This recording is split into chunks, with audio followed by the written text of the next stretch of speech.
Boom.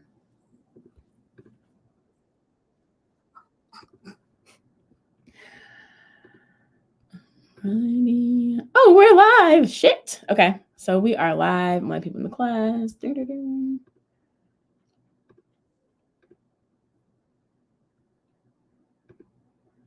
Hi, everybody. I'm letting people in the class in the room right now. I'm going to be doing that for like the next few minutes. And I am also, oh, God damn it. I'm also live streaming this. And so there will be a recording. There'll be stuff on YouTube and X. You can turn your camera on, turn your camera off. Whatever you feel like you're most comfortable with is fine.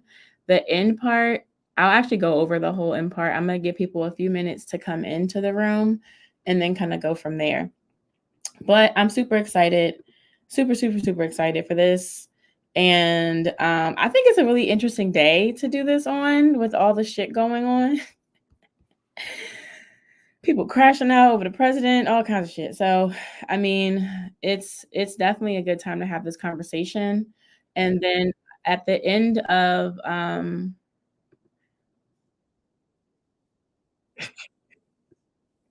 you know exactly what I'm talking about.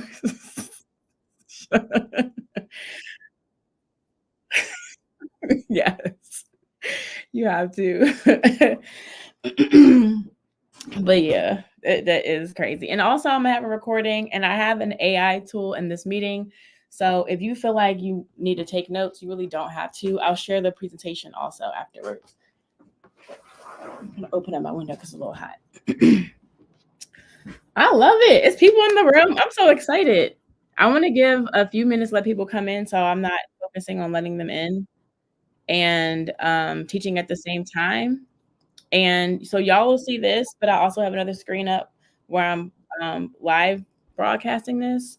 So hopefully it's helpful for everybody, my followers and you guys. And personally, I would love for you to ask questions at the end. I love for you to get inquisitive, all that good stuff. I have two friends here who are crypto. Degenerates, but that's not a negative word in crypto. That's like they're in it, and they'll also be here to help answer questions and like share their experience. And so hopefully you'll get a lot of information that you can take from here and feel confident with. And we'll try to touch on as much as possible um, after the presentation, which I made, which is pretty brief. I also won't be getting into anything technical. I will not bore you with how it works on the back end. If you want that kind of information, I will gladly put you on and show you how to learn about like how blockchains work. But you shouldn't have to know how any of this works to use the technology. And so I'm not going to teach you any of that today unless you have a desire, and then we'll go from there. Let me close my window because I hear outside noise. I'm gonna open my door. It's kind of hot in here. Okay. All right, so let's get started. I'm Karima. Thank you, everybody, for coming. Thank you for my family and friends for coming. This is super exciting for me. I've been teaching crypto. I've been in the industry for almost 7 years, and I've been teaching crypto to people as long as I've been here. I started out by going to meetups, and so like basically, I wanted to work in tech, and I wanted a tech job. I just knew they made money and I wanted a tech job. And so I started to go to meetups in DC. I found a crypto meetup and the meetup sucked. And so I started to host meetups myself. And that turned into me getting recruited into the industry. And 7 years later, I've been here. I've been in and out. I've done work with creators and stuff like that. Some of you guys know me from that kind of work that I've done, from selling courses and digital products. But I've always been in and out in between crypto. For the last year, I've been working on a financial protocol in crypto. That's been very interesting and a really cool experience. And I've grown more and more. I guess I would say the way that things are going now is super important for us to be owners, for us to be in the room, for us to be having these conversations about crypto. about assets and things like that. It's just like dire with the president being the president, whether it was going to be Trump or Kamala as president, it doesn't really matter when it comes to crypto. I mean, like technically it does, but at the end of the day, like we still have to live our lives, we have to make money. With Trump, the people in crypto were more on his side of things because like he pandered to the crypto community. He was very, very active and he apparently had a plan, whatever. And as far as Kamala, I don't really think that she had a plan or a strong place in crypto. And so like the industry kind of leaned towards Trump, which is a conversation in itself we can have for another day. But that's just kind of like, you know, how it was. But I think that it's really important for you to take this in, have an open mind and have a lot of questions. Drop your questions in the chat as you have them. I'm not going to answer them while I'm teaching. Sham or Saint, if you can answer them, if it makes sense, then you can. And then at the end, I'll answer anything that I can't find. Okay. So, people are still coming in. This is crazy. Let me X this out, make it so I can see everybody. And I'm going to check all my bases to make sure I'm not missing anything. Boom. All right, I'm going to present, share. Alrighty, boom, boom. Okay. Alrighty, so you're not too late to crypto, even though it started a few years ago. You're just not too late. Like I don't want you to ever think that that you're late to this or that like you're too late to Bitcoin because the price is $74,000. There's still so much opportunity. You're still early. Like if you're here right now, I promise you that you're still early. It has not reached mass adoption to the point where you would really be like late to it and like, you know, you would maybe not get the full benefits of being early to new technology. Boom. Oh, how do I skip through this? Bear with me, guys. It's my first time using this slide program. How do I click? Oh, spacebar. All right, so I'm going to take us back and start with the 2008 financial crisis, which I feel like all of us can remember and all of us been through. And so basically what happened during that is the banks failed. They fucked up. My dad asked me if I would be cursing, and I told him no. The banks messed up real bad. And they needed a bailout. So basically the tax dollars that you and I and our mamas pay went to these banks to save them. But they were misusing our money. They were doing other things with our money that they shouldn't have been doing in the first place. So bailing them out was just a very interesting choice for the administration and just for higher politics and all that stuff. It was just crazy. And so what happened there is that people start to trust the banks less. And when people start to trust the banks less, they start to make different moves. And on top of that, what happened with this is that people were struggling. There were so many foreclosures, repos, people getting into more debt during this time. I mean, I'll ask this now, and I want you to get active in the chat. You can just put a 1 in the chat if you know somebody who was impacted by the 2008 financial crisis, like real bad.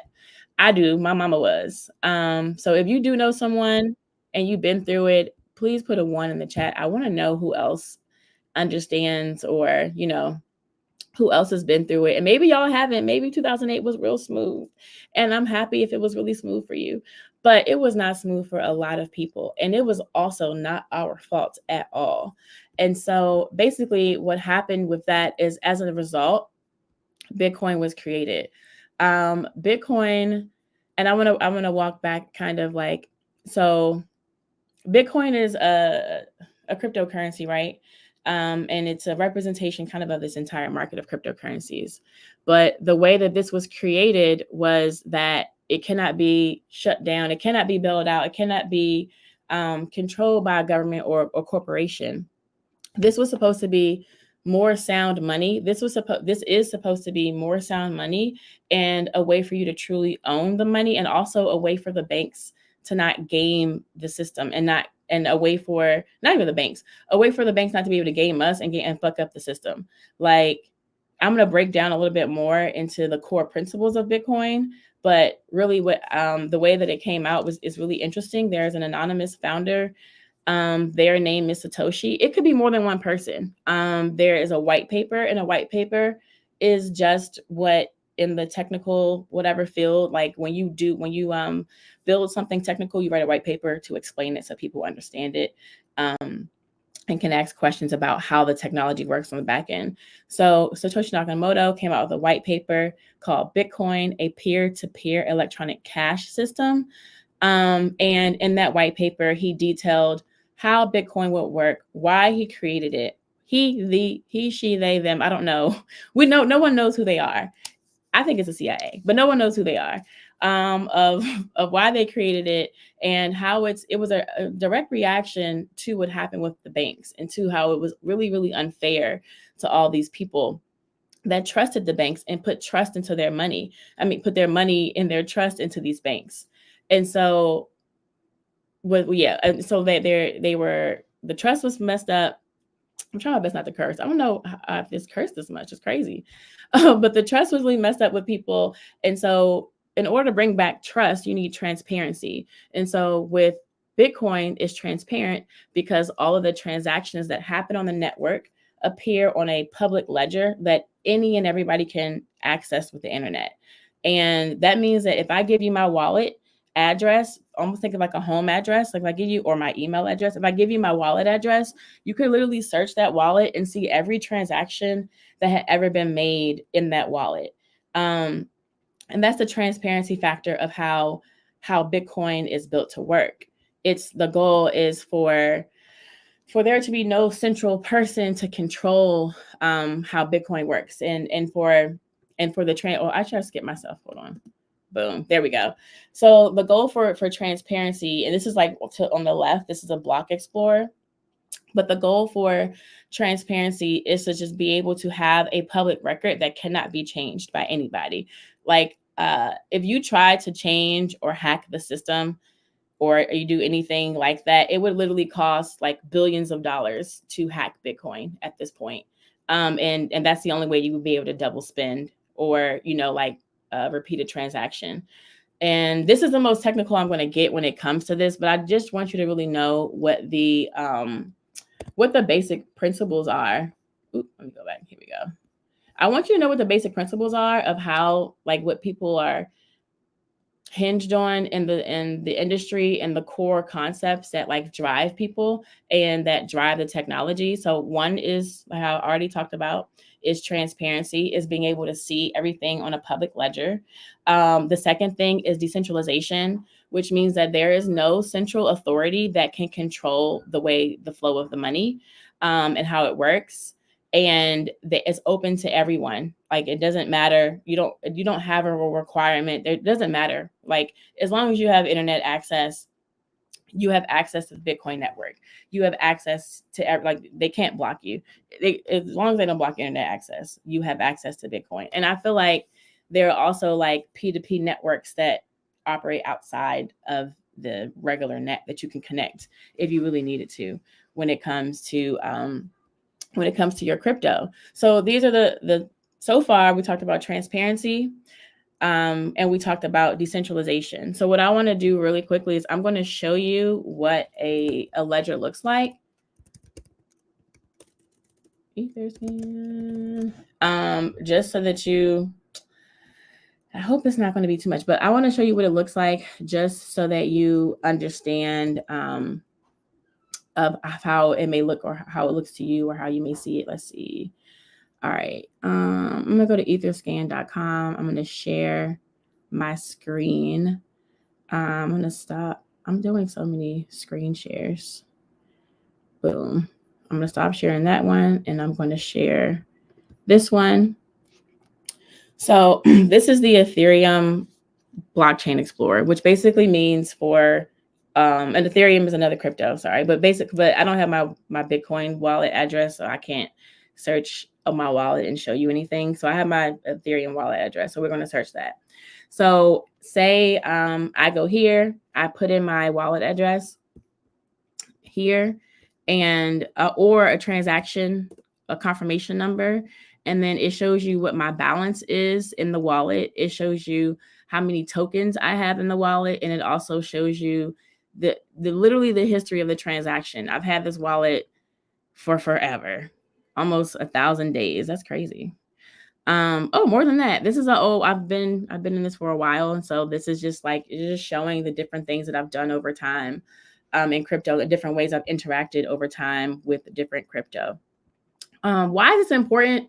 This is like super important, okay? This is like, for instance, this is important in the fact of like, say there's a charity and you donate to a charity, but you have no idea where it goes, like just none. Like you give them the money and you just hope they do what they do with it. Well, crypto, some charities are starting to accept crypto as a way of being more transparent to their communities and to people who are donating. And another way of being transparent is just use like a GoFundMe. So that's like a good comparison, but it's not as detailed as this, because after you pass the money on to the GoFundMe, you have no idea what's really done with that money. You have just none. And so what these ledgers do, and every single blockchain has a ledger of transactions. Otherwise, it wouldn't be a blockchain. But what this does is that I need to, hold on. I need to mute this. Hold on. Let me put my phone on DND. Boom. So I was getting too much stuff. And so what this ledger does, it just keeps like an open list of transactions. So like when Satoshi Nakamoto thought of this is a way to prevent the banks from gaming. So like, if you know where the money's going in and out, you know where it's being sent, right? You can't like go send my money somewhere else, go trade with it, and then put it back in my account, like how they were doing, but they couldn't put it back in people's accounts. And so this is just another way that Satoshi was really leaning into, and leaning into creating Bitcoin and creating a system that people can exchange money peer to peer and not be hinged to the banks and banking. Now, for us in America, I would say for us in America, it's a little bit different because we don't really need crypto as much as like other countries. For us in America, crypto is not a necessity yet. It's a luxury. It's an investment class. It's not something that we need to function. We have Cash App, we have Venmo, we have all of that, right? We don't need crypto to function in this country. We do need it to grow our wealth. Like that's a need. And like that's not a basic need because you need to eat all other stuff, right? You have food, shelter, water. But we personally need it to help us grow our wealth. People in other countries, they need it for more dire situations. And I'm going to walk you through and kind of explain what those situations are, because I personally learn from real life examples. I don't really learn as well as I could if I can't see what's happening.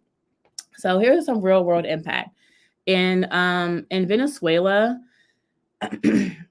their inflation reached 370%, which means like the value of their dollar, which is, I don't know how to say it, it's bolivars, but the value of their dollar like basically went down. Okay.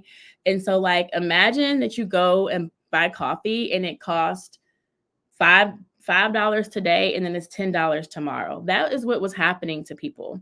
And so like, and then on top of that, the banks were limiting people's withdrawals, and the limits for the withdrawals were like so low they could barely buy groceries. And that is the reality that some people are living in other countries. And as a result, what people started to lean in was towards crypto. I made up Maria, right? Okay. But me and ChatGPT made her up. But I wanted to give y'all a real example. So Maria found a lifeline of crypto. She uses a stable coin to accept her payments. And a stable coin is basically a cryptocurrency whose value is pegged to the value of a fiat currency, like a government ran currency. So like USDT or USDC are stable coins that are pegged to the value of $1. So it's always, as long as $1 is worth $1, then the stable coins are worth $1.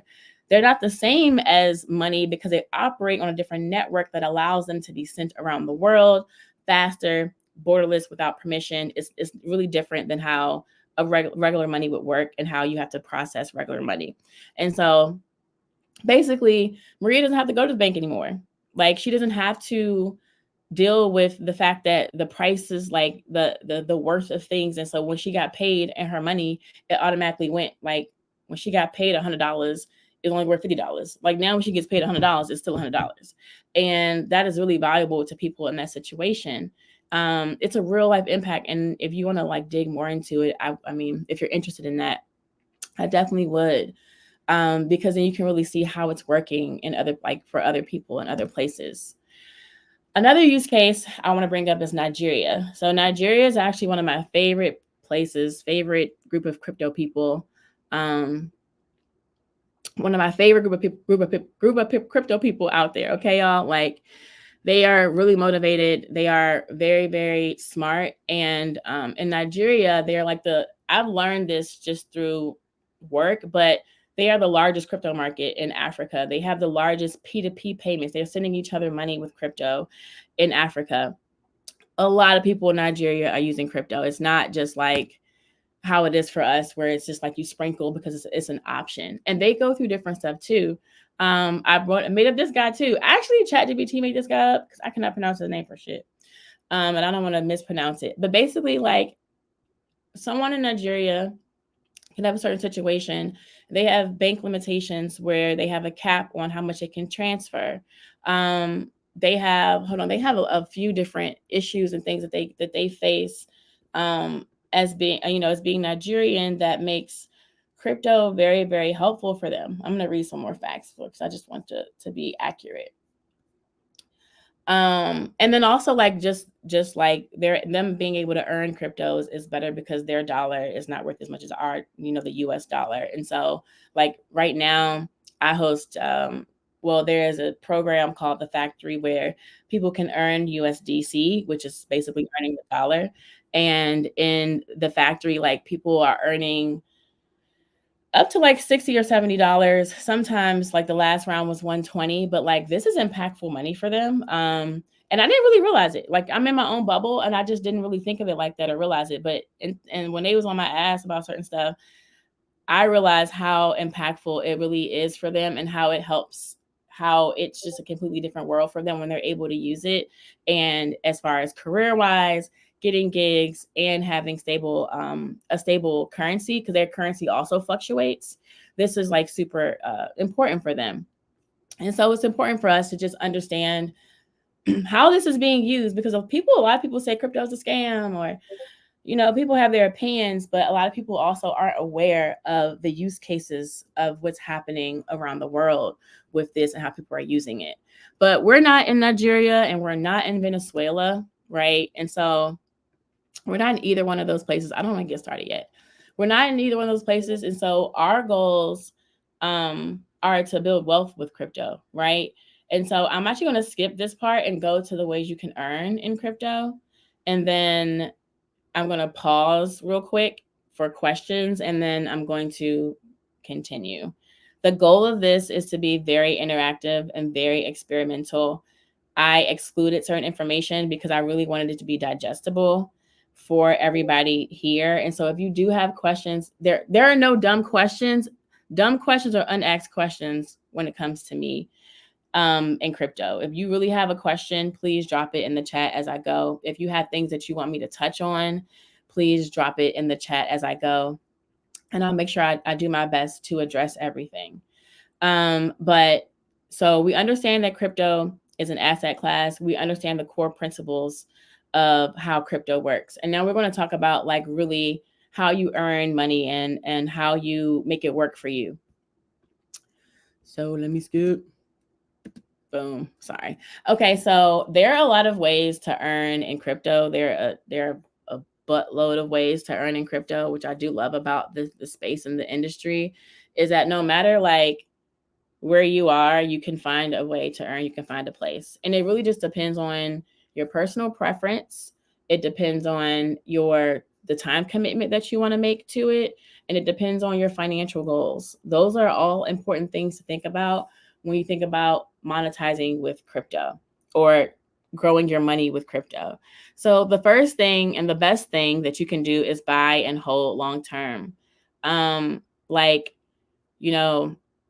and I don't know, I think I need to explain this, but I've been talking to people about this and telling them for years, like, hey, get a little bit of Bitcoin, just $50.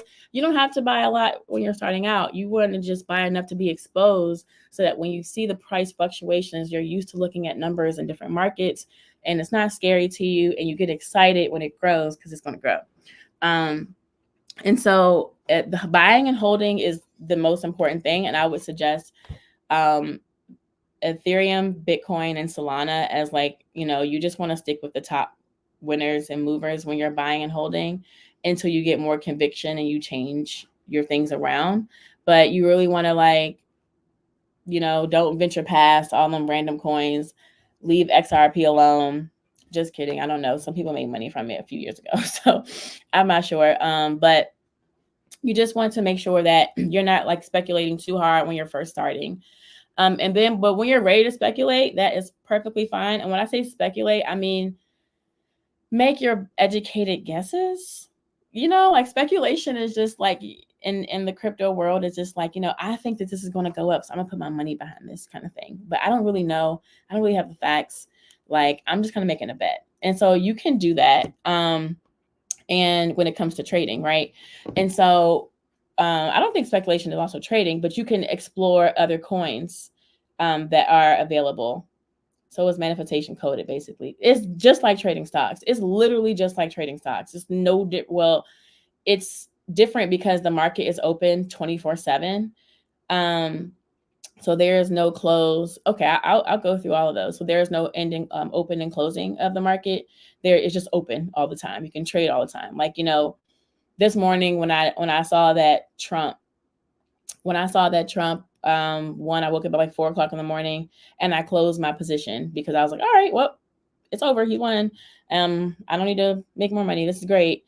And so that's kind of how you can think about trading. You're buying and selling for profit. You can swing trade. And I have 2 people on here who actually trade 10 times more than me and have made and lost 10 times more money than me when it comes to trading. So the last portion of this is going to kind of be like a panel and question and answer. We're going to answer all your questions when it comes to that.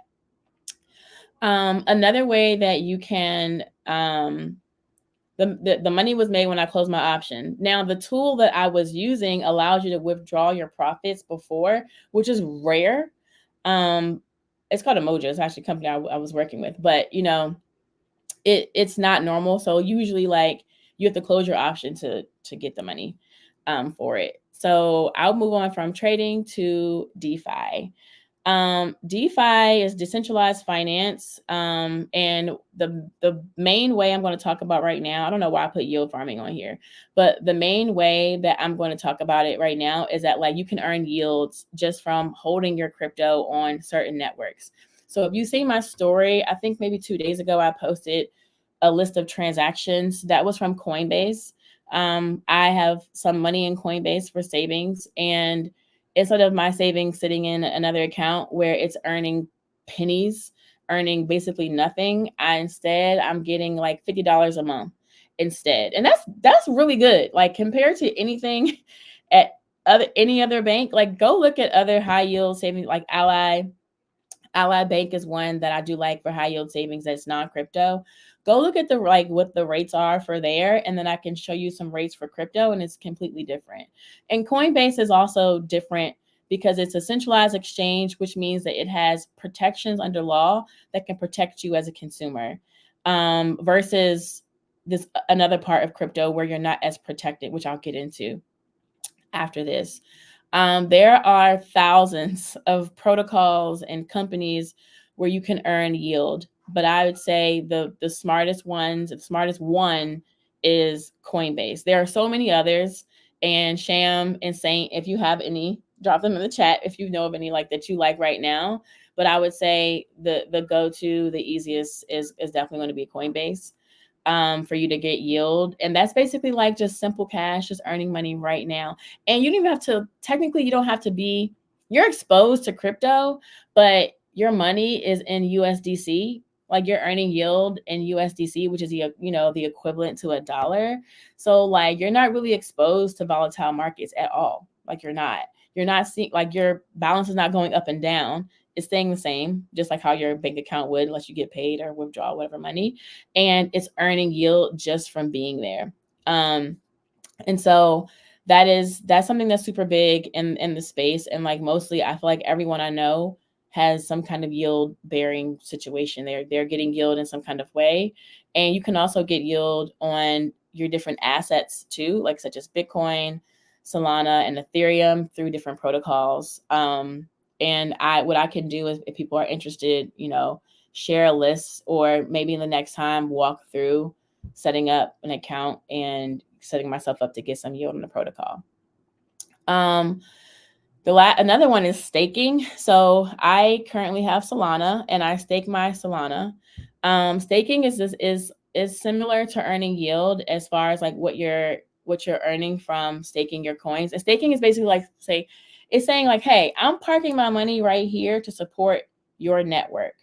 When I park my crypto here, it helps to support your network because it makes it more decentralized, because there are more people around the world who have a stake. A good way to explain it. But there are more people around the world who have like a stake here. I don't know if having a stake or using stake in staking is a good definition. But like, you have a share of a part of this big pie, and because you're contributing to this big pie, you're getting a payout for it. Basically, you can lock up your money. You can lock it up, and you can choose the time frame. And a lot of crypto companies now, like, you can just immediately unlock. You don't have to stake for a long time or lock your money up for a certain period of time.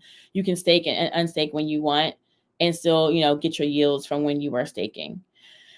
Another thing is mining. Mining is a dying breed as far as like in accessibility. There's still some apps you can mine from your phone, but Bitcoin is mined. And basically, that mining is a bunch of computers that run programs that run the cryptocurrency. That's the best way I can explain it. Just think of like a room full of computers, and they're all doing math computations and things like that, and they're running the crypto network. And so by owning a miner and hosting a miner on the network, you're contributing to the network because you're helping resolve transactions by having your miner there. And so you're rewarded for when you help resolve transactions. Mining is very, very popular with Bitcoin, but it's died down because it's very, very, very expensive to get into. And because of other economic things, it's just not as profitable as it was before. But there are still mining opportunities out there, and I didn't want to leave it out because it is something you can do. The last thing is airdrops. Okay. So, airdrops are very interesting. And I didn't know if I wanted to share anything about airdrops yet because I feel like it's kind of misleading. Airdrops were like good. They were great in the past, and now they're kind of like mid. And when I say an airdrop is basically like a gift from a company for trying out their product early. So, and the more and more you try it out as they're in their beta phase, the more loyalty points you earn with them. And they, instead of giving you loyalty points, they just give you crypto instead. The biggest airdrop, I think, was Uniswap. That is a DEX where you can trade. I actually can pull it up now just to show you what it looks like.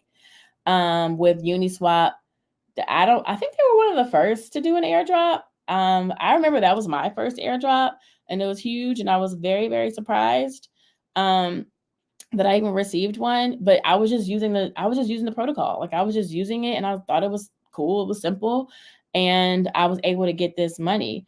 I do think that the airdrop meta isn't dying, but I feel like it can be something where you're chasing money, and it can become like a full-time job to keep up with new airdrops and different things like that.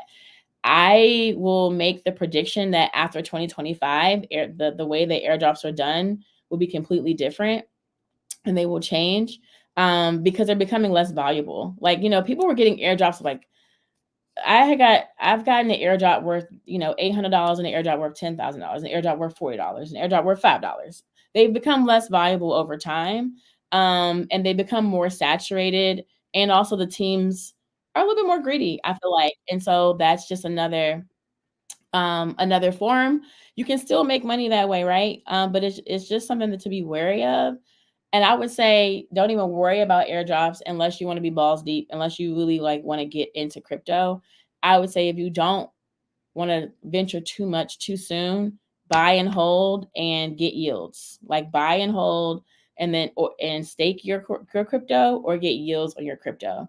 That's going to be the smartest way that you can get started and not risk anything and not put yourself and make yourself liable to lose your money because you're investing in things you don't understand, or like you're doing trading and you're not really a trader.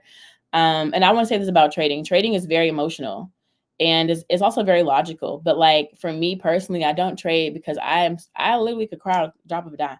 I can see like a cute puppy and be like, oh my God. And that plays into my emotions. Like I am not a great trader because I don't always think right with my head.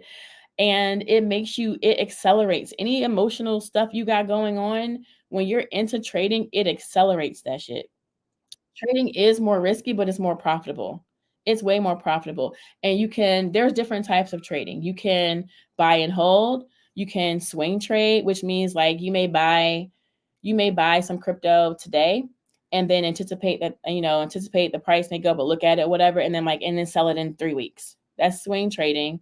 And then there's people who day trade who will post and open and close a trade in one day, and they're trading the daily market. They're trading the daily candles on the chart. And so that's like, so it is more risky at the end of the day, but it's what they do in stocks. Like it's not no different than other industries, except for crypto is more volatile, which means the prices go up, up, up, and they go down, down, down. Like down. Okay. I had put money into something last week. It was like $500 I put in there. And Sham warned me. He warned me. He definitely warned me. And I did not listen. And now it's worth like, it was $500 and now it's worth like $46. So you got to be smart about your trades and about your picks. And then also you have to be like, okay with your risk. Like I knew what I was doing when I did that, right? And so I have to just eat the dust, listen to Sham next time, listen to my friends, and not do that again, right? It can be on top of it. Yeah, I don't know. And so I feel like I skipped over a lot of different topics because I didn't want to get too deeply into it, but they made me go all over the place. And so what I want to do is so I'm going to spend 5 more minutes teaching, and then I'm going to find Sham and Saint and add them to the stage. And then I'm going to ask them questions and have them answer the questions. And then I want you to ask them questions. If you don't feel comfortable unmuting, you can go ahead and drop it in the chat. Again, there are no dumb questions. It's better that you're more informed, or it's better that you ask me or us the dumb questions, because I'm not going to judge you. I'm not here to judge you. I'm here to help you. So please feel free to drop them in and ask questions as you see fit. I forgot also, there are career opportunities in crypto. So if you want to make money in crypto and you don't want to trade and you're not ready to buy, you can also work in crypto. You can work in the field. And no, you don't have to be an expert. Like I learned, like even this year, I started working for a protocol that does options trading. I knew nothing about options trading, like not one thing. And I was hired. Why? Because I could do my job as a marketer. And I learned options trading over the first few months of me being there. And then we moved on, but it was not a requirement for me to get that position. Now there will be some positions that will, like, you do have to have some savvy, but that's not all of them. So, and there's different fields, and there's like, that means like HR. Think of everything that exists in the other world that exists in the crypto world for you to work at and for you to make money with. And there's also freelancing that you could be doing and making money with. And the last thing that I feel like I've left off of here is something called bounties. And bounties are basically well, it's like a bounty hunter. Like you put out a bounty. I may say, hey, look, I want someone to create a crypto presentation for me. Here's the requirements. I'll pay you $500. I post that bounty, and then different people submit to that bounty, and I'm able to choose and pick one person to pay for that. So that's kind of like our version in crypto of like freelance work, of a simple freelance where you have like nobody stopping you from getting money and doing the work. Right. So those are all the ways that you can really earn in crypto. And I feel like this could be an entire class in itself, of how you can earn. But I just want to touch on it today and not make it the whole thing. But I think it's the most important part. Like, what are you here for if you can't make money from it, right? I mean, you may be excited about the technology, but at the end of the day, the technology is exciting because it's programmable money. It's money that you can code. It's money that you can do different things, right? So, and there's so many different people experimenting with this and excited about this kind of thing. And so they're building cool shit every day. One example of DeFi, decentralized finance, and programmable money is that I was able to take out a loan. I took out a loan against myself, against my own assets. And that basically gave me double the money at the time to be able to do what I needed to do before paying it back. So like I had to ask nobody for permission, no credit check, no monthly payments, like none of that. Like basically, if I wanted to get my collateral back, I had to pay it back. But this does not happen at all with a normal banking situation.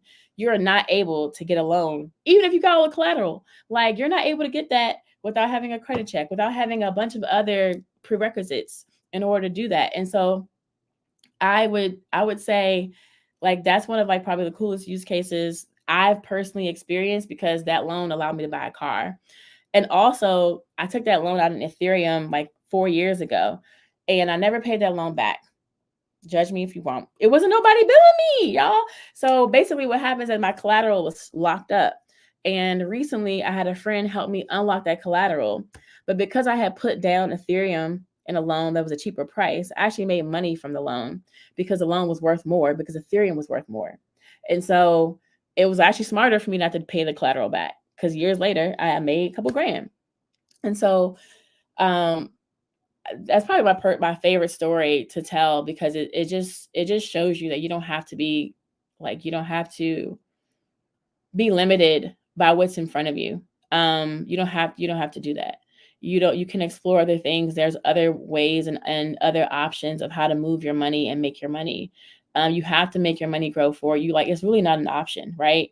I will say that crypto has been the biggest fallback for me in my entire life as far as finances. I think I didn't really get into finances or take it seriously until I got into crypto.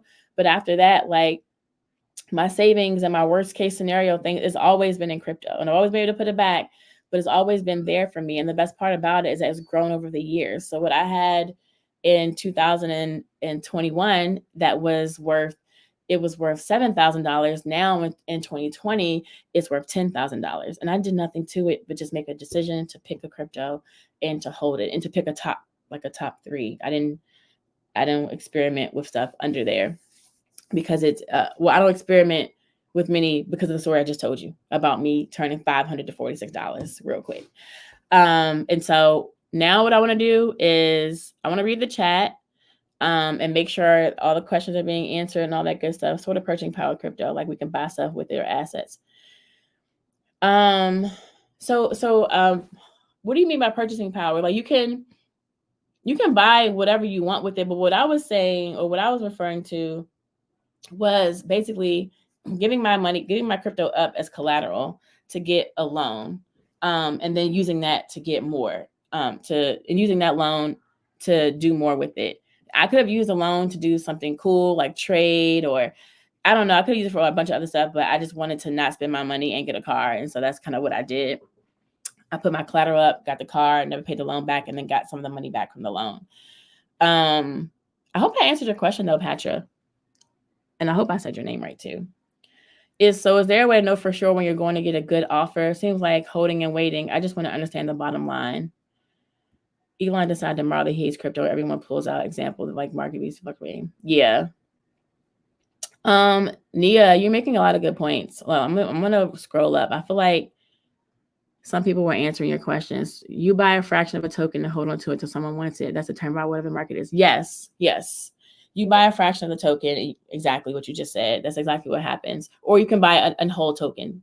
Bitcoin and Ethereum are probably the main tokens that you will be buying a fraction of because they're expensive. One Bitcoin is like $70 something thousand, and one Ethereum is like almost $3,000 versus one Solana is like 158.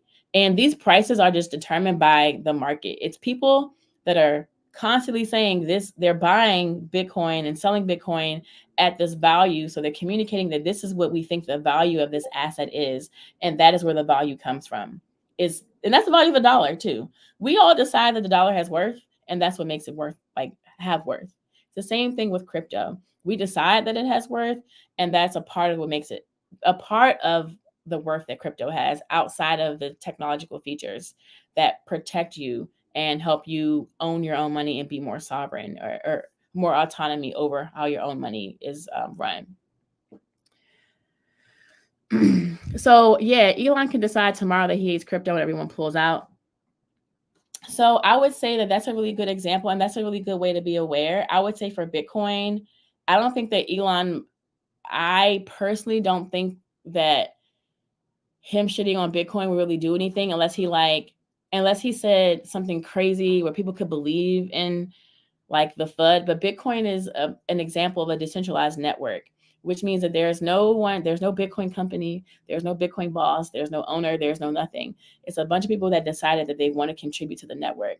So all of those people would have to decide that Bitcoin wasn't worth it. And I don't think that that would happen, because outside of Elon, there are a lot of big institutions that are buying into Bitcoin and that have Bitcoin and that are a part of it. So I would say for most other cryptos, yes, that is a very, very, very valid concern.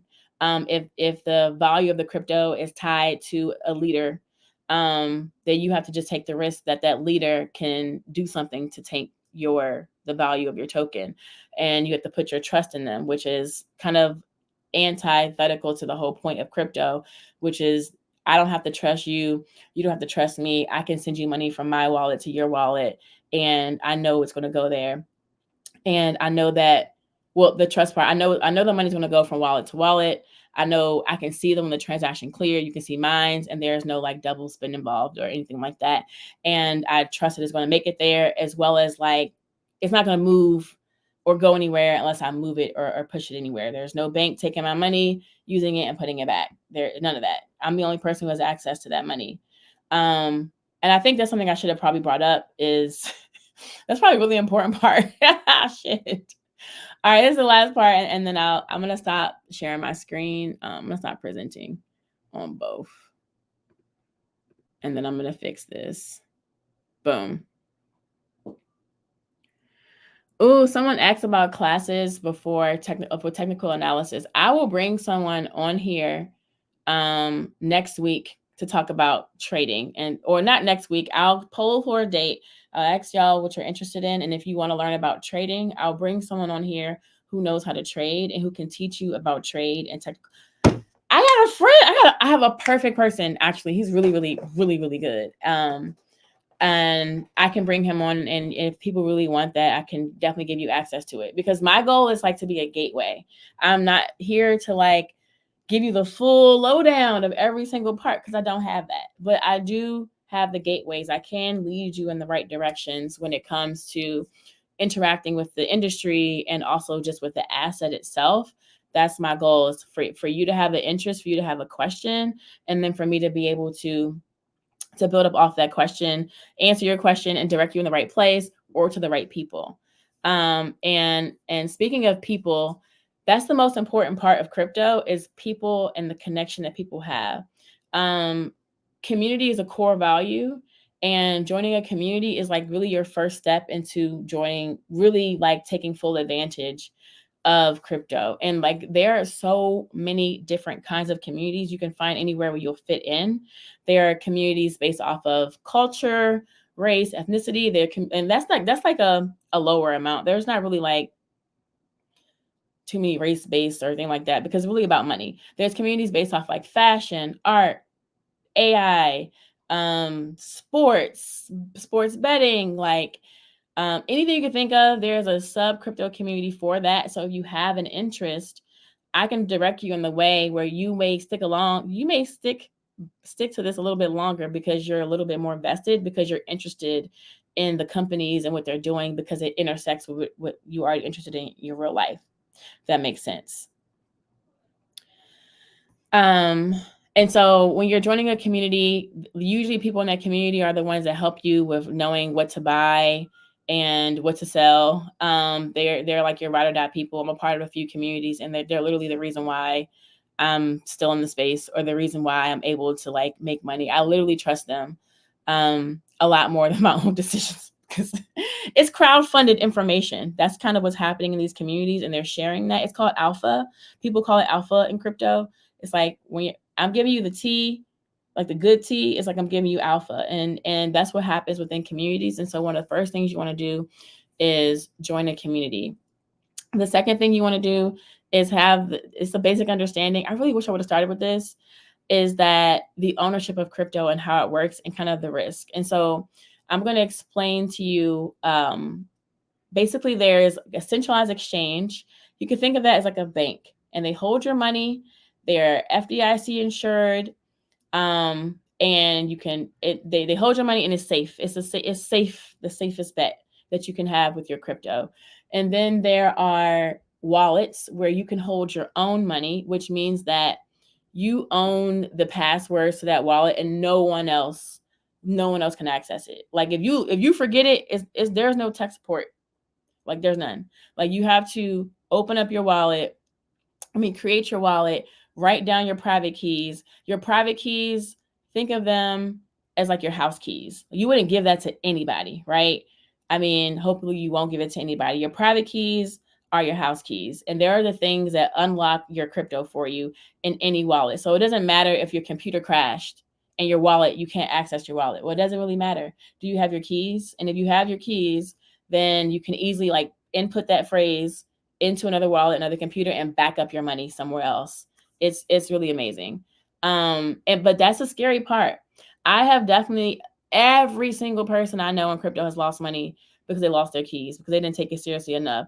Now, I don't think that they've lost a lot, because usually it happens when you're earlier on. And so like you're more cautious with larger amounts of money. So I haven't really heard anybody be like, I lost $10,000 because I lost my keys. Like I haven't heard of that, but I know for sure that my 0.1 Bitcoin on this wallet I lost in 2017 is just missing me so much, and I can do nothing about it. Like it's gone. And that's the scary part about crypto, is that the personal responsibility that you have over your own money. When you want to be your own bank, and when you don't trust the banks, you have to take on a personal responsibility over your own money, and you have to be okay with that responsibility and the good and bad consequences of it. I would say that also, though, think of it like this: no one can ever freeze your account. No one can touch your, like, they can't. It's impossible. Like even I know the feds can do different stuff. They can do warrants, but like the feds, MetaMask is a company, and please correct me if I'm wrong, internet, but I don't think that I am wrong about this as far as what the feds can do. But the feds can say, MetaMask, give me like all of your users and all of their data from whatever, and we're going to take this and blah blah blah. They still can't use that information to get into your actual wallet. Like that's not possible. It's just not. They can't access, like you have to do it for them, and you have to give access. Even if you get robbed, you would have to type in your private keys or whatever to like get over that money. And some people do get robbed, but it's usually people who are like flaunting a lot. And I haven't heard of that really happening in the States. I'm pretty sure it has. But it's not really common. But I do need to bring it up because it is a risk. And that's usually when you have a lot and you're not moving smartly about you having a lot. And so that's kind of like probably the most important thing I want you to know about crypto is like when you pull it from Coinbase to your wallet, it becomes your money. It becomes money that you own. It becomes money that no one can take from you. Only you can lose it, and you can make more of it. It becomes a place you can store money. For me, I love it because I randomly find money on wallets all the time, like that I forgot about a year ago. Oh shit, I got money there. So it's like Christmas for me having different wallets. But at the end of the day, it's about like if Trump says, "Hey y'all, it's Handmaid's Tale time," I have to not be so dramatic. If Trump is like, "Hey y'all, it's Handmaid's Tale time," like y'all can't do this, or I'm freezing women's accounts because women are really scared what he gonna do. I think we're being dramatic, but at the end of the day, he couldn't access that money in your account if you had to go on the run, not be a handmaid. It just wouldn't be able to happen. Okay, so we have a lot of questions in the chat, and what I'm going to do now is ask Sham and Saint to come. I don't know how to come to the stage on Zoom. You can just unmute, or I think I can pin you. If I pin you, does it unpin me? Yup. Oh, I just muted you on accident, Sham. Let me unmute you. I don't know what I just did. Pin. Their video will be pinned to everyone's screen. Anyone can unpin it. I don't think you can pin more than one thing at a time, but Sham and Saint, if you want to unmute right now, and we can start to like go through the questions, stuff like that. Hey, Sham. Hi. Thank you for joining. Hey, Saint, how are you? If you both can, well, maybe I should answer the questions first in the chat, and then I'll ask y'all some questions and kind of go from there. It's manifestation code that you buy a token, hold on to it, your intuition and market specs. It is. Nia, I think you're really cool. I like that.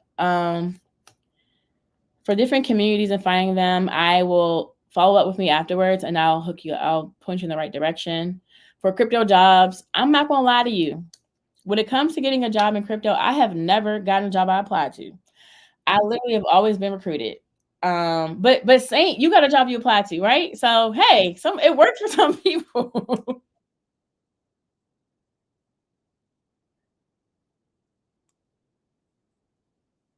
Yeah. Yeah, because some places post, and I don't say that. That sounds so discouraging. That's not what I mean by that, because this is my experience for me personally, but clearly there's someone else here who applied to a job the normal way and got the job. And it's like a hard job. It's like one of them tech jobs. So it's not even like elementary or anything like that.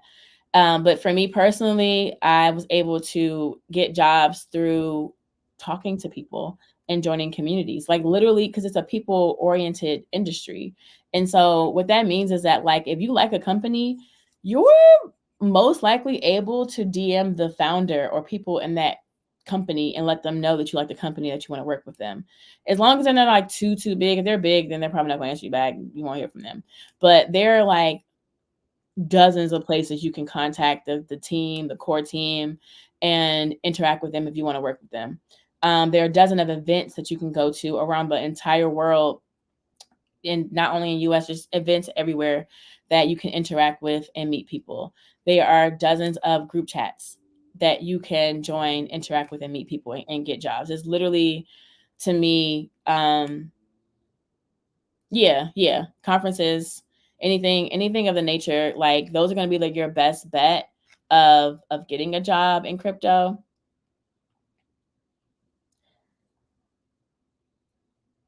Yeah, I don't know if Biden, I'm not sure what Biden did, and I'm going to read your comment out loud, Nia. And if your state or country requires that you tell the government about your secret BTC you have, then you'll have to leave or tell them. That's what Biden did in Cali. You don't got to tell nobody shit. Okay, now if you want to like cash it out, and if you want to cash out, then yeah, you have to report to the government, because you're dealing with their money. But if you have Bitcoin and you don't plan on like turning that into US dollar, I can't see a reason why you would have to tell them. Am I wrong, Sham or Saint? Like, tell me. Yeah,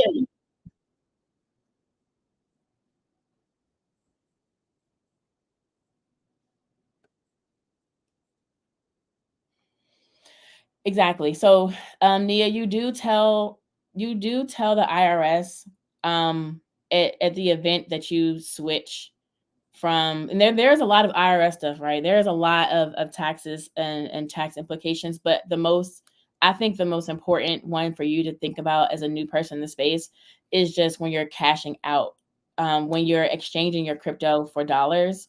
That is a taxable event. That is something that is trackable. But other than that, you're not. you're not, responsible to tell them. It's up to you to decide what your strategy is. Yeah, the rumors. So that's it's true. It's called CBDC. The government make so. Patra asks, what do you think about the rumors about the U.S. government trying to make their own crypto or coin? What do you think it means for the future of crypto in the U.S.? Um, I think the government speculating on crypto and building something is cool, but I do think that it's against the whole ideology of crypto, of decentralization, of transparency. I mean, well, it may be, I don't know how theirs will work, but I know it's not going to be decentralized at all. It's the ownership will still all be in one hand, which means that the power is still all in one hand, which defeats the purpose of crypto. So it's cool that they're interacting with it when they're acknowledging it, but I don't look forward to adopting a crypto by the government. I would not like to do that at all. Ooh, this has been fun. Okay, so I'm gonna start with some questions for Sham and for Saint, and I want to know. I mean, we could just dig right into it. I want to talk a little bit about trading memes because memes are important meta, and I feel like it's how most people get into crypto. And what I mean by trading memes is like Dogecoin and I can't think of anything else. Oh, Shiba, and Pepe. Yes. So, I am somewhat anti meme coin, but I'm not because I definitely gamble with them because I'm like anti gambling, but it's like a more informed bet for me. So it's sometimes, so it's an interesting experience. But meme coins are basically like bets on culture. Like you're basically betting on, I don't know how the best way to explain betting on meme coins. Do one of y'all want to take it?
Mhm.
if you get to something very early, it's not going to be a lot of volume. But you have to keep in mind what your risk is, because I'll give you a story. There was a coin on Solana called Vibcat, right? This was back in, I believe, like February.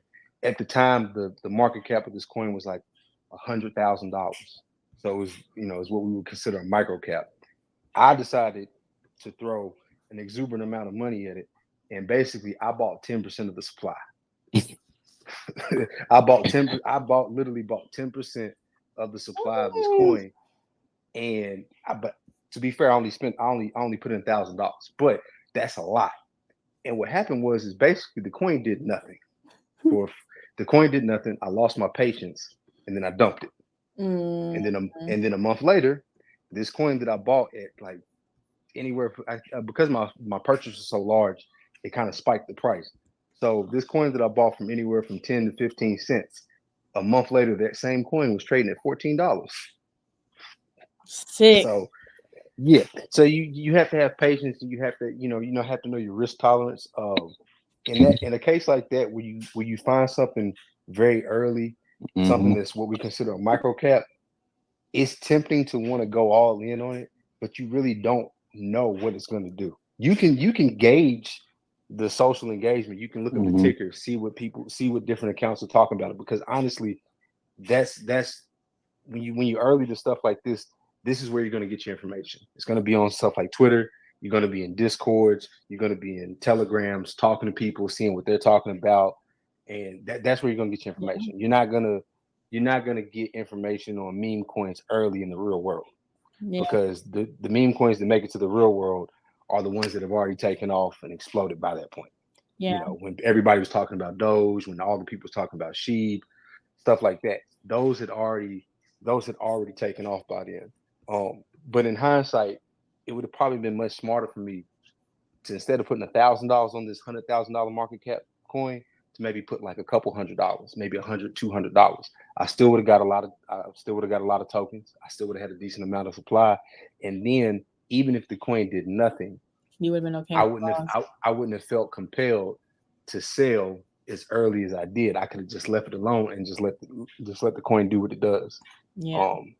But that is something to keep in account. And then also with memes, I guess I'm kind of backtracking. I think with memes, you have to kind of sort of understand that in comparison to other cryptocurrencies like a Bitcoin, Ethereum, Solana, and pretty much a lot of the other stuff that you might see on the top 25 of CoinGecko, one of the sites that aggregates all the cryptocurrencies, is that meme coins inherently have no utility. That is one thing that you have to understand. They inherently have no utility. It is a meme. So you don't buy a meme coin with, you know, the illusions of grandeur that they're going to develop this blockchain, and that there's going to be all these applications and protocols built upon it. It's a meme coin. It's about attention. That's the main thing. It's about attention Yeah. and virality. That's what it really boils down to with meme coins. Yep. Yep. I would say that, and the reason why I brought meme coins up is just because I feel like it's like the way that people are coming into the market. So I want to address it and I want to talk about it. I wouldn't, if my little sister was like, "What's the first thing I should buy?" I would never tell her a meme coin, right? But she probably would end up venturing off into buying one. And so you really have to know the world that you're getting into when you do purchase them. Like for instance, when I was going to go purchase a coin, I think I forgot. I only want to name it because I'm so embarrassed. But Sham was like, you said something like, that there's like a lot of people. What did you say about Flavia? Which one? Flavia, you was like Flavia. too many wallets or something like that, or it was too many wallets with large holdings, and you was waiting to see. Yeah, yeah. Because now on Deck Screener they have this function. I know you got Deck Screener pulled up. You'll see bubble maps. Well, you can go to holders. You can click the holders tab. Where is that at? You see You it? see where the price. See where the price. See right in the middle. You Mm-hmm. see where it says transactions. Then go down, and you see top traders, and Oh. then holders. Click holders. Yeah, Oh. go over to holders. Okay. Mm-hmm. Oh, holders. Okay, got you. Yeah. So what this is is basically it'll tell you the percentage of the supply that all these different wallets are holding. Typically, the top address is the liquidity provider. As you can see, there's a little icon next to it that lets you know that it's the liquidity provider. But everything after that are individual wallets that are holding various amounts of this token. Now, you don't know who these wallets belong to. This could be the dev. This could be the quote unquote team of the token or whatever. This could be insiders. It could be anybody. But you kind of sort of have to look and see what percentage of the tokens they're holding. Then there's bubble maps, right? And bubble maps is just it's the same thing as the holders list, but it's a visual representation. So it'll tell you like those big bubbles. That's the number two wallet, right? So that's not the liquidity provider, but that's the number two wallet, and that's a visual representation of how much of that supply that wallet is holding. Okay, and then also on some of these tokens, you'll see you can look at these bubble maps, and when you click the different bubbles, it'll have something that says I think it says like high transfer rate or something like that, and typically you can kind of sort of take that as a red flag. And the idea is that like these wallets have been transferring these tokens back and forth between different addresses, Mm. which is usually a sign of like insiders or the team or quote unquote team members possibly that are moving the tokens from wallet to wallet. Now, does that mean that they're going to dump and sell?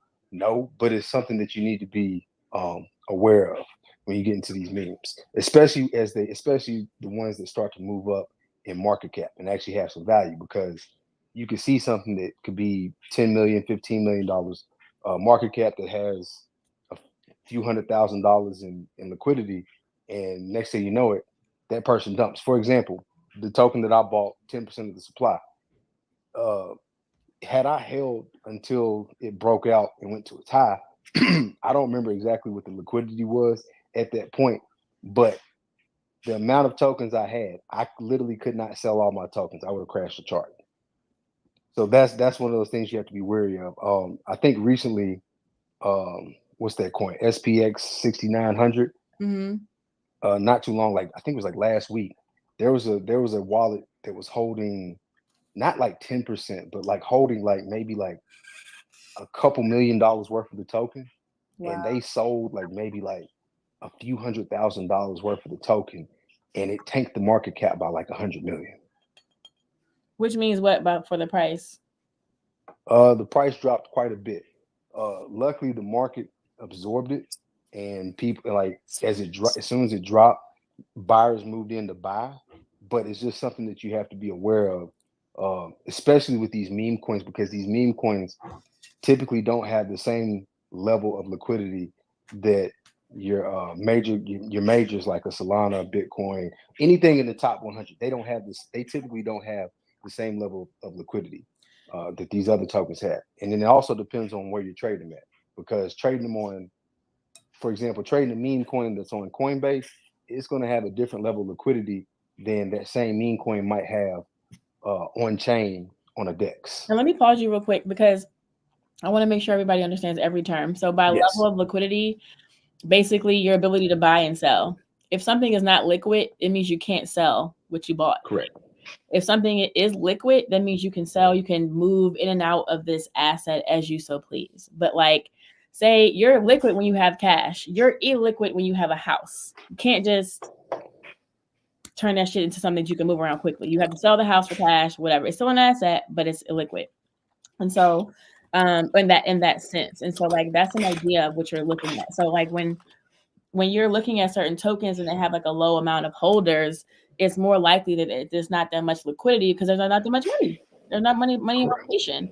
So that means that if the price goes up, you can't sell. And that's also something that's very important with influencers and not trusting their screenshots, is that like the price can go up and they could have maybe have been right, but they probably didn't make the profit. Like some people aren't able to sell. Like it'll the numbers will look great and they'll represent something else, but some people just will be fake money. It'll make fake profits because they bought into something, it went up, but there's no liquidity. There's nobody on the other side of the market that thinks it's valuable to buy. So there's nobody else putting up money for this asset. And so therefore it makes it illiquid. And that's why memes and particularly NFTs are risky assets because they can easily become illiquid, especially NFTs can become illiquid, and you be stuck with that shit forever. And it'll just be a picture on your wall, or just another mark in your wallet. Now, I do want to dig into some basics because we kind of like balls deep into meme coins, which I think is great. But someone had a question. RJ had a question about the best wallet to use and platform to trade on. So what I want to do first is I'm going to go to CoinMarketCap, and then Saint or Sham have you explain to me like, or do you do CoinMarketCap or CoinGecko? Which one do you prefer? I'm a CoinGecko guy. All right, let's do that. So I just because like if I'm brand new to crypto, I'm just gonna walk you through what I think someone brand new the path they should go. My first thing is to go to CoinGecko to just see all the assets that are there. You got sharing your screen. Yeah, I'm about to share it now. See it? So here you can see CoinGecko. You can see all of the cryptocurrency assets that are on the market.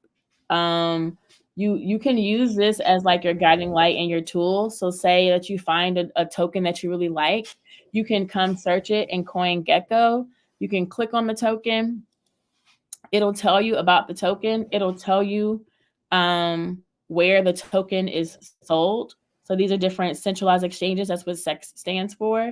It'll tell you where all these things are sold. So you want to go buy it, you can click on there and go buy it.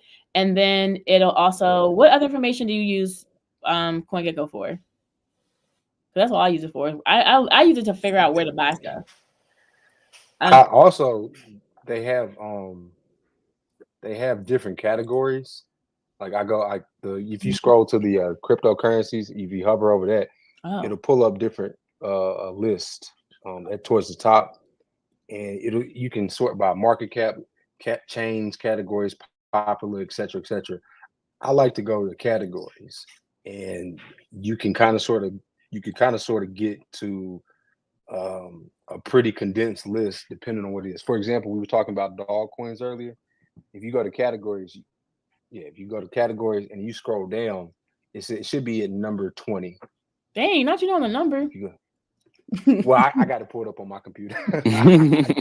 I got to pull it up on my computer. For real. Yeah, and you can. So, for example, we're talking about how in memes, typically the most popular memes, especially first on chains, are dog coins. So it'd be a random dog. Also, the founder of the chain, whatever the name of their dog is typically a meme coin that'll drop on that. You have to catch those early because after that they fizzle out. But you can click dog theme and you'll see the aggregated list of all these assorted dog tokens, and it's sorted by market cap. You can see the volume, etc., etc. Yeah. But this is just like a starting point. Like if you knew nothing about memes, but you heard us say, "Hey, there's these dog coins." You can go to CoinGecko, go to categories, scroll down, you see dog, boom. Now you're in this list of all these different dog coins. Now, the thing about these tokens is they all aren't on the same chain. Well, we didn't talk about chains yet. We didn't even go there. They're not. Yeah. I'm getting ahead of myself. But this is just a place where you can kind of sort of get general information. Yeah. And then also, if you do download the CoinGecko mobile app, after you do purchase your crypto coin, you can use the app to like track it just to see the value of your coin go up and down as price fluctuates. I need that. I actually don't have anything on my phone that I use because I try to like separate my brain from crypto a little bit, but it's actually like not helpful because sometimes like I like randomly there was like a token, the Vermilio token was pumping and I had no idea. Only reason why I knew is because like I randomly decided to log in, and that's like a missed profits that I could have that I almost missed. And I'm pretty sure I've missed a lot more because I'm not really paying attention to where they spike. And that's also another thing about being a trader is like it's behavior based. Like, girl, I do not check every day. I should, or I don't even, but I do not. I mean, like my Bitcoin, Solana, Ethereum, I don't really check them because I bought them to hold them. My meme coins that I buy, I usually follow my friends when it comes to meme coins. I do not do my own meme coin trading. When I do, I lose money. Literally every fucking time. I just follow my friends when it comes to it because everybody has their expertise, and as you get to know people, you trust them based off of what you've seen them do with themselves and the risk that you see them take, and then you see them take it, and like it becomes more trustworthy because they spend their time like in that niche and they become like the expert of the group chat of that thing or whatever. And so it's really helpful. But I personally, yeah, it's always through a brand that I get any meme coin meta, but I want CoinGecko and like downloading on mobile, I think is helpful. I'm gonna do it now. I usually just search on my computer, but I do think that it would be very helpful. And I'm gonna talk about going to MetaMask or the next wallet. But before I move on to like, because I'm trying to go through the journey. So the first thing you do is like find a coin. The second thing you do, I would think, would be to get a wallet or find a coin, then buy a coin, and then get a wallet. And So you find a coin. Well, if we talk about this, I guess we gotta talk about the chains, right? do we? Yeah. Because honestly, most of outside of the top stuff, like, so we're talking about Doge, Sheep, I think Pepe. I'm just looking at the list on CoinGecko, Bonk. Like outside of like those top like 10 or so, most of those are going to be on your centralized exchanges, your Coinbase or something like Kraken. Those are just two that I know I personally use is Coinbase and Kraken as far as centralized exchanges in the U.S. But a lot of the other stuff is going to be on chain, so you have to be aware and familiar with getting on chain, and then that's where the wallets will come into play. Yeah, okay, that is okay. But I mean, MetaMask, I feel like is more every chain almost, except for Bitcoin. I think so. I mean, ideally, I want to talk about that stuff, but I want to make it not confusing or right, simple, because it's like when you get into chains. And let me just stop presenting this, and I'll talk about chains, and then y'all chime in if I'm not addressing them correctly. So, oh, I love ChatGPT so much. All right, I'm going to share out what I just generated just now. So you can think of chains as like countries, and the cities inside the countries as the companies that build on those chains. So every different blockchain, there's different basically like group of people building a specific type of crypto. Or specific type of blockchain. Every type of blockchain has its own community, has its own purpose. There are some people who build blockchains. There are some blockchains that are built for gaming, specifically to enable the gaming industry, while there are blockchains that are built for stable coins, and they're built to specifically make sure that stable coins stay stable, and that the dollar is always pegged to a dollar, and it's a useful asset. Blockchains, the purpose of it depends on the team behind it, and that's it. And every blockchain has people that build on top of it. So think of like this. Think of like your phone as the blockchain and like the app store as all the companies. I don't know if that was good, but I think that that's the best way to kind of help you visualize like the different companies that exist within one blockchain. So think of like just this iPhone as a blockchain. If I go to the app store, I can interact with different companies in this blockchain in this country. Each of them have different advantages. Each of them, different communities, different advantages, different purposes, and usually they raise a lot of money. So they have runway and they have grants programs to fund people building on them to get more users onto their chain. Now that I've like kind of prefaced chains, is there anything that y'all want to add about blockchains or the difference between chains?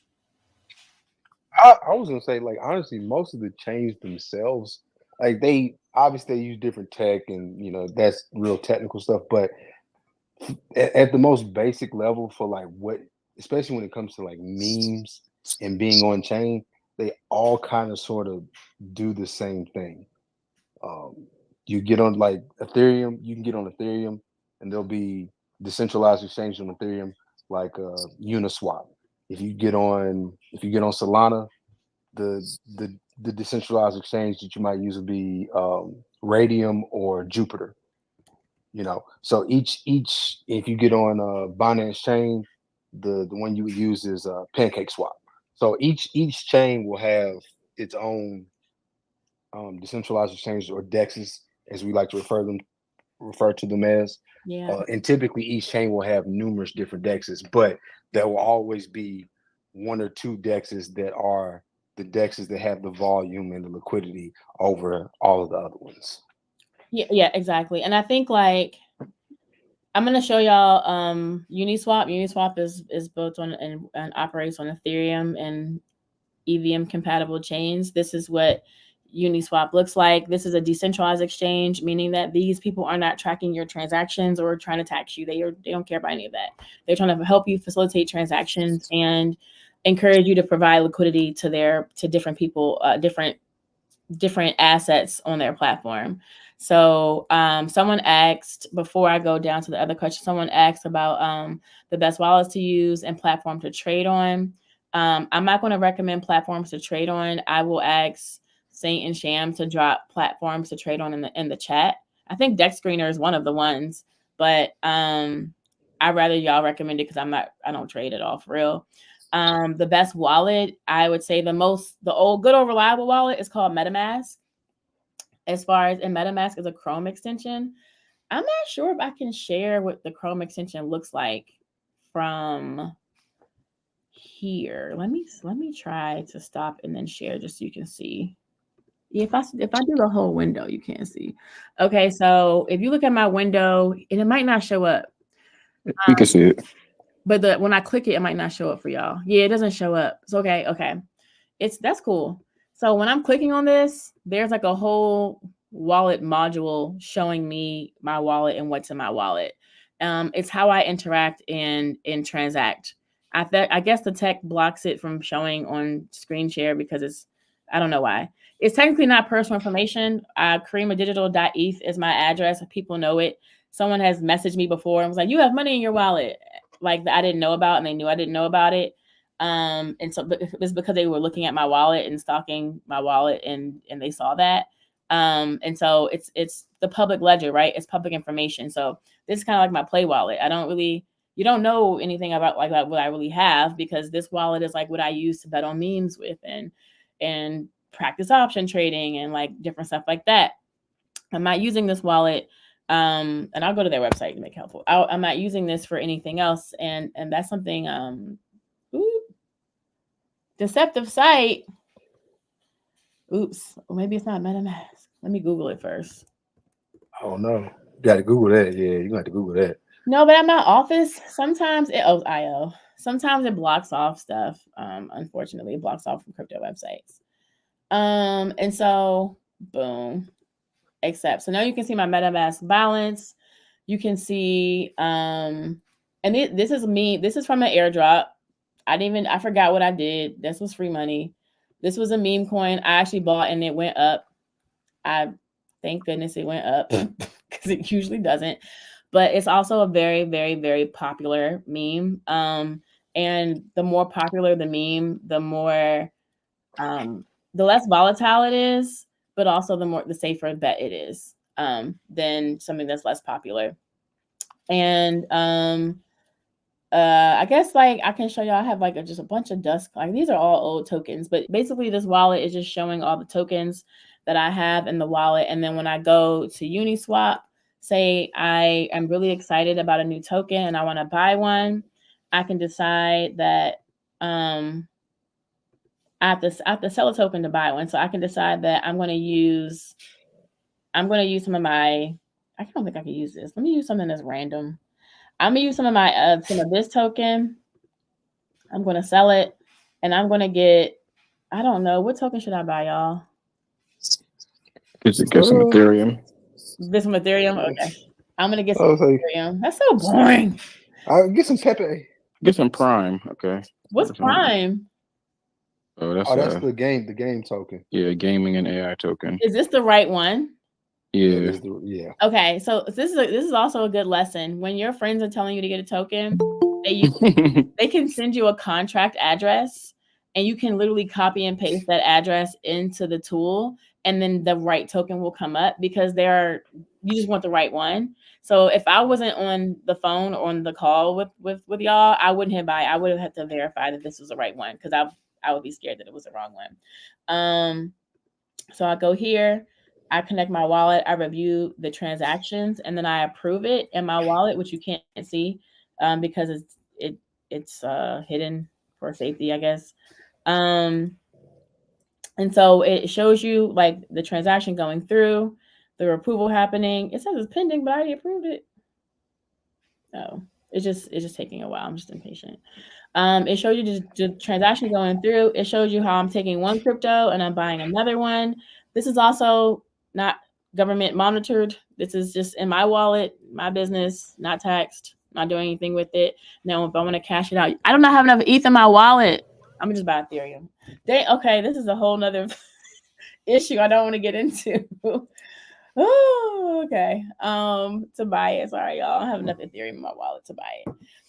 Damn, how much do I have in my wallet? How much do you need? God damn. It's them gas fees. I got $19 of Ethereum in my wallet, so I don't understand why I did that. Okay, well, this is where you buy tokens. It's hating on me right now. I'm gonna ask everybody we've been here for a while, and thank you for sticking with me. This is the first time I've taught crypto in like years. So definitely rusty. I definitely see some things I want to change and make better. And also the election kind of threw me off today a little bit. But I was like, I'm still showing up. We still doing this, period, right? No matter who the president is, we still gotta make money. So if you have a question, please drop it in the chat now. The next 5 minutes, I'm going to do my best to answer any questions that you have. Make sure that, or if I can't answer it, like Sham or Saint can answer the questions for you. So I will say we answer what the best wallet to use. I would say it's MetaMask. Robinhood, I've never bought crypto on Robinhood, so I'm not familiar with how that works. I have stock on Robinhood. Because of Saint, thank you. I bought stock in Robinhood.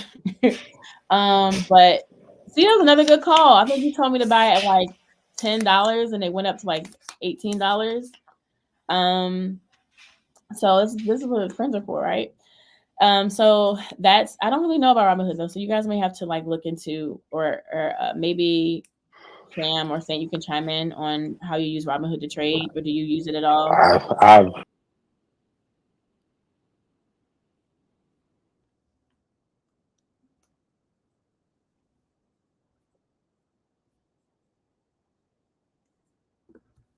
Oh yeah, I use Phantom. I have Phantom too, and I can show that one too. But yeah, someone asked, do crypto have dividends like regular stocks? I want to say no. If you're thinking of dividends, just think of yield. Like that would be to me the equivalent of dividends, because there isn't like a major company paying you out, and it can kind of become very messy regulatory situation if you're paying your token holders out. Because then you're looked at as security at that point, and then that becomes a whole bunch of legal stuff that you'll have to go through. So I would say instead of dividends, think of like yields and staking as ways to get similar profits as dividends would give you. What are hot and cold wallets? Oh, that's such a good question. I actually have a presentation called BYOB, Be Your Own Bank. I will share it with y'all. I made it 10 years ago. No, I didn't make it 10 years ago. I made it, let me stop sharing my screen. I made it, I forgot when I made it, but it's very helpful. It talks about hot and cold wallets. Also have a few Twitter threads that I can share that talk about hot and cold wallets. But damn, I can't find it. Okay, I'll stop.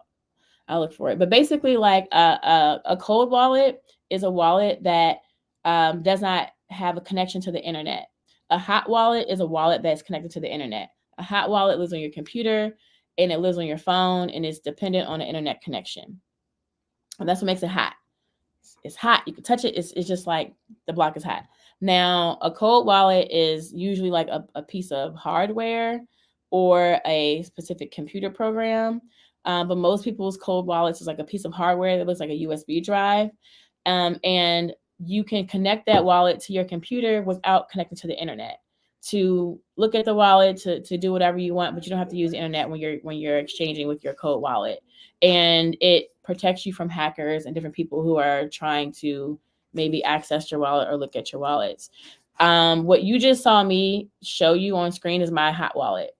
What I would not show you is my Code wallet, because it's not your business, right? It's actually my bank. It's like my personal savings, right? And so I keep it on my Code wallet because it's not connected to the internet. So if somebody wanted to hack me today, unfortunately, they wouldn't be able to hack into my Code wallet, because the keys to that wallet don't live online. They don't live anywhere online. I wrote them down a bunch of times in a bunch of places, okay, to make sure that I don't lose them, but also to make sure they're protected. And so that's like another thing of when we're talking about having access to your money, like no one's going to have access to it but you when you put it inside of that cold storage. Can you cash out from your Code wallet? You have to connect to the internet. So yes, you can connect your Code wallet to the internet. You just open yourself up to risk that way. It's not a lot of risk, but it's not like, it's just a risk that you open up yourself to if you're transacting on the internet with crypto. But yes, you can. I think you can connect your ledger. I don't know if you can connect your ledger. You can basically like send your money to a hot wallet, and then from that hot wallet, send your money to an exchange and cash out. How do you find alpha groups that share alpha? That's such a good question. Twitter. Getting on Twitter, following certain accounts, and getting very curious. Also getting involved in different communities. And so like I'm in a marketing and crypto community, and they still share like trading alpha in there and stuff like that. Like, once you get involved in communities and you start your path down the rabbit hole, you'll be able to easily identify and find groups. And what I can do is just recommend, put together like a recommendation list of some groups that I know about that I do like. But most groups are closed. Like most groups are from you being in the community and you meeting people, and then them adding you. And this is not to say like, and I don't want you to be discouraged, because like, it's this easy to make a friend in crypto on the internet. Like it's not that hard. Like it's just a part of the nature of being on the internet. And so if you're polite to people and ask them questions, most of them will answer you. Most of them will help you out. It's not a scary place where people just want to see you fail, especially if you're new. People want you to be here. They want new people coming. So when you get on Twitter and you're asking for help and things like that, you're going to be able to find your community that way. To me, that's the best way to get alpha. And then the second best way, which is probably your first way, is just going to be from following certain Twitter accounts and turning on those notifications, so that you know when they're posting and that you can read. And some people aren't just posting tokens, they're posting their ideology behind why they're buying it, why they're bullish on it, why they think that it's going to be a success. And then you can take that information and do it as you will. You can research, you can back it up, you can decide to trust them and put a bet on what they're putting a bet on. It really just depends on your kind of your preference of how you want to journey. Do I have my own community? Not yet. I definitely want to, but I want to be able to maintain it. And I just became a free agent like 2 days ago from my current contract. And so I have a lot more time. So I do plan to build a community and like bring a lot more experts and people who know a lot more than me in front of you so that you can learn more. So after this, I'll survey everybody. I ask them what they learned. I ask them what they wanted to learn and didn't learn. And then I'll go and improve, and I'll announce another date of this, like of when we can do this. Ideally, I love to do this every other week. But it just really depends on people's response, how they like it, if they want to see this happening more and like what they want to learn. And then I will bring people together. And I would say when I start to do that, just make sure you bring a friend with you. Crypto is so much more fun with friends. Like it's so much more fun when you can talk to someone else about it.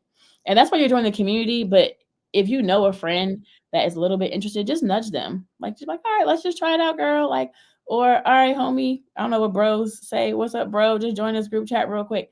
Like literally just try to expose them. It's going to make your life funner, because now when you know crypto tea or something happening, you have someone to laugh it up with. And then also like you're doing a good job of exposing your friend to this asset and this, opportunity. You need resources lists. Yes, I have a list that I've started working on, and I'll share out on Monday. I need some time, but it's going to be a very exhaustive list. And I want to ask some more people for their opinions on what I should add because I don't know everything. And I will share that list with you. And maybe I'll share it with you if you fill out the survey. That's smart. Yeah, let's exchange value. So with that being said, I'm taking my last question. Are there any more questions? I really hope this was helpful. But are there any more questions? I'm going to look at the StreamYard chat to check. What are my favorite resources to learn about crypto? That's a really good question. So my favorite resource, other than Twitter, is something called Alva. I'm going to show y'all right now. It's like a ChatGPT for crypto.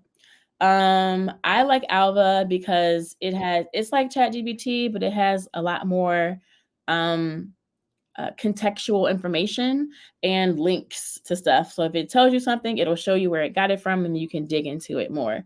So like you can ask Alva, like, what are the best wallets to use? And then it'll come up with a list for you. And then you can kind of use that. So they give you hardware wallets. Okay. Software wallets is not helpful because you don't know. Maybe they tell you the difference. Here are the best wallets to use, categorized into hardware and software wallets. Hardware wallets are cold wallets. Software wallets are hot wallets, is what they're saying.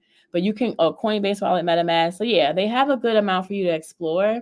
You can ask some questions and you can prompt it just like ChatGPT and get very, very specific on it when you're asking these questions. But to me, it just seems like a simple way to learn and to use it. If you like ChatGPT, then you'll like Alva. I like it. You do need to have your wallet set up to interact with it, but I don't think it costs anything. You just need to have a wallet connected and set up. I just dropped it in the chat. That's like my personal favorite way to learn is Twitter, which I'll get a list of people for y'all to follow. Alva, the community. That's the main ways I learn, honestly. And Twitter Spaces, like Twitter Spaces are like the Clubhouse, whatever the Clubhouse version is on Twitter. That is like where a lot of the good information is shared. Like a lot of good information is shared there. A lot of alpha is shared in Twitter Spaces. I join them at least like 2 or 3 times a week, and I just listen in. And the people on the recommendation list I give you will be people who host spaces. So you'll be able to have access to their communities and access to their information. And I definitely will add people on here who are traders and who are reputable traders that I would trust to give to you. Okay, well, thank you, everybody. It's been almost 2 hours. It's been so much fun for me. The time has just flown by. I can't believe it's been that short or that long. But thank you, everyone, for joining. I will send a follow-up survey out to everybody and follow-up information out to everybody. This is also recorded. I think it's on you. It should be on YouTube. It's on YouTube. And I have it on StreamYard so I can send the recording. And thank you. Look at that. A Twitter list right there. There you go. Thank you. The Black Crypto Twitter list. Hey, am I even subscribed to this? I wouldn't even subscribe to it. I just followed. So this has been crazy fun. Learned a lot. Thank you. It's been fun for me too. Thank you all. I look forward to teaching more. I look forward to getting better at teaching, getting better visuals, better explanations, and hopefully I at least sparked your interest to learn more and to stay interested and to get your first wallet, which probably will be a MetaMask wallet. I'll send you more information on that following up. But other than that, I'm going to end the stream and the call. And thank y'all. Bye. Oh, thank you. I'm screenshotting this. Don't worry, y'all. I'm just screenshotting your thank yous. It's my motivation. Okay.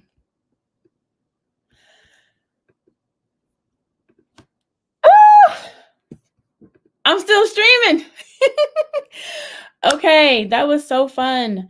I'm still streaming. Thank you for coming to the stream. That was me hosting a Google Meets call on my stream. I'm sweating.